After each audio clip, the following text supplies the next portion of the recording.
네, 안녕하세요. 이번 시간에는 역사책에 실린 사랑 이야기라는 제목으로 된 독서와 장문으로 세상 만들기에 대해서 이야기를 드리겠습니다.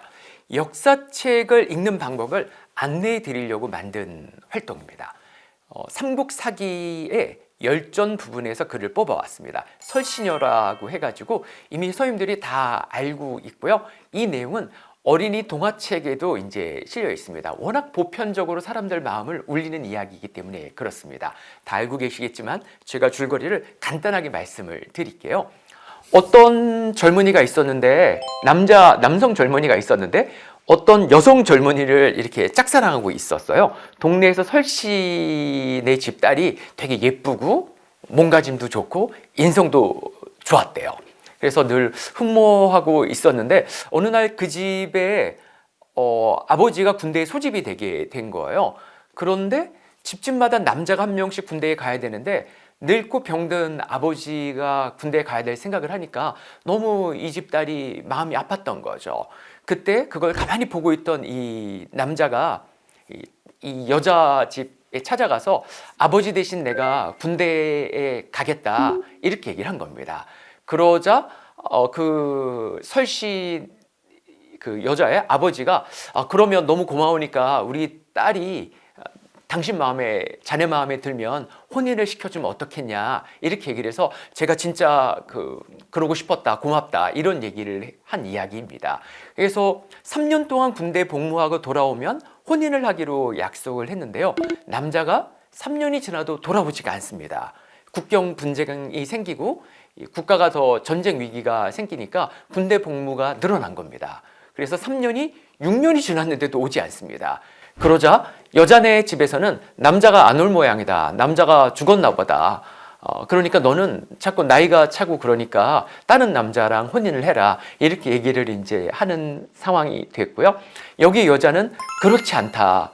우리가 어려울 때 이 남자가 도와줬고 남자가 국경에 가가지고 무기를 들고 위험하게 근무하고 있는데 어떻게 내가 약속을 저버릴 수 있겠냐 이렇게 아버지의 제안을 거부합니다.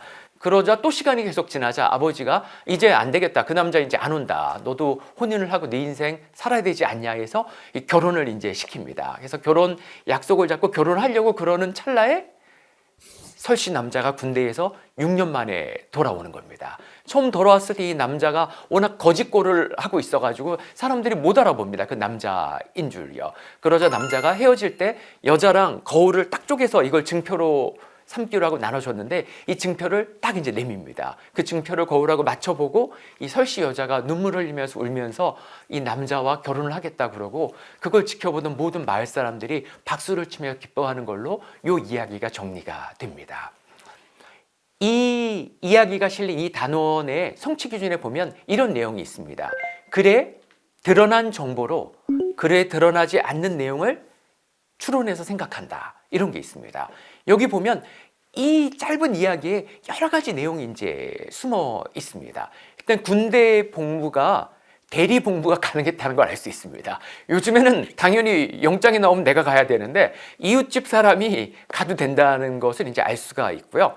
그 결혼할 때 부모가 상당히 많이 딸의 결혼에 영향력을 미칠 수 있다는 것을 알 수가 있습니다. 그리고 요즘도 군대 가면 그 떨어져 있는 기간 동안 이 애인 사이가 유지되기도 하고 헤어지기도 하고 막 그런 일이 생기는데 신라 시대, 삼국 시대 이때도 똑같았다는 걸 알 수가 있습니다. 그리고 이 여러 가지 상황을 알 수가 있고요. 이 역사책의 삼국사기는 정사입니다. 공식으로 고려시대 때 국가에서 왕의 명으로 편찬된 이 삼국시대에 대한 역사거든요. 이 국가의 공식 역사서에 평민의 이야기가 실린 겁니다. 왜 이 이야기를 역사책에 실어놨을까? 이 저자의 의도가 있는데요. 이 저자의 의도는 약속을 지켜야 된다. 사람은 신의가 있어야 된다. 이런 이야기를 하고 싶었던 겁니다. 그리고 이 삼국사기를 지은 사람은 김부식인데 유교를 많이 자기 정신의 기반을 삼고 있는 유학자였습니다. 유학의 기본은 의리가 있어야 된다. 사람과 사례는 믿음이 있어야 된다. 이런 이야기를 강조하기 위해서 요 설신여 이야기를 역사책에 실어놨다고 볼 수가 있습니다. 학습 활동에 보면 만약 우리 시대에 학생들이 역사가라면 어떤 열전을 쓸 수 있을까? 이런 질문이 있습니다. 두 가지 활동을 제시해놨습니다. 첫 번째는 인터넷이나 학교 도서관에 가가지고 우리 시대의 열전이 어떤 게 나와 있는지 찾아보자는 활동이 있습니다. 우리 시대에도 인물의 이야기를 기록한 책들이 많이 있는데요. 뭐 예술가에 대한 열전, 사회운동가에 대한 열전, 기업인 열전, 굉장히 다양한 열전들이 있습니다. 그러면 이런 것들을 보면서 어떤 인상 깊은 인생을 산 사람들이 있는지를 우리가 알 수 있고요. 이게 첫 번째 활동입니다. 그 다음에 두 번째 활동은 학생 스스로가 역사 기록자가 되어가지고 우리 시대에 살아있는 여러 인물들을 보면서 역사책에 기록할 가치가 있는 사람 한 명을 찾아서 그 사람의 일대기를 적어보자, 이런 활동이 있습니다. 기업인도 있고 교육자도 있고 건축가도 있고 정치인도 있고 여러 가지 스포츠인도 있고 여러 가지 유형의 사람들이 있는데요. 이렇게 해보면 가치 있는 인생을 산 사람이 누가 있는지를 이렇게 찾아보게 되고, 그렇게 찾아본 과정이 학생들의 삶에 더 좋은 영향을 미치리라 생각을 합니다. 역사책을 읽는 목적은 과거를 통해서 오늘날 현실을 더 잘 이해하고 오늘 현실을 우리가 더 잘 살아서 더 좋은 미래를 맞이하기 위해서입니다. 두 번째 활동 이야기는 여기까지입니다.